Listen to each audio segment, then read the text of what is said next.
This is from Ruston from the Sunshine Coast on equities. How can we help you, Ruston? What I wanted to know is, what is the best equity in a short term? I'm not looking for great returns, but as safe as possible. It's very hard to provide advice until you can get a sense of the client's portfolio. But if you are looking to buy equity as possible, the context is you're buying at the riskiest part of the world. That is where it's at most risk.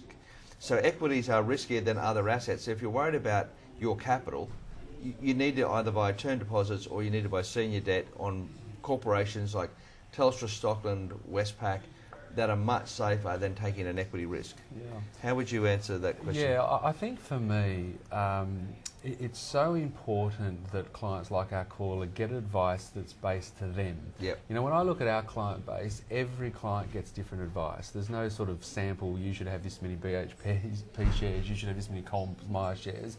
It's all individual to the client's risk profile and needs and strategy. So for our caller, I think it's a case of where is he in his time frame? Is he retirement, close to retirement, a long way from retirement? What's his risk profile? What's his strategy? And then a good advisor is going to be able to say to our caller, this is the type of asset allocation, including bonds, that you should have. But if somebody says to you, I don't want to lose any money, you can't buy equities. Yeah, and I guess what we would do in that case is spend some time educating our client on what do they mean by that. Do they flat out mean I don't want to lose any money? And if that's the case, you're very restricted to term deposits and cash. And then we've got to have another conversation around, if you're going to do that for the next 20 years, will your funds keep up with inflation?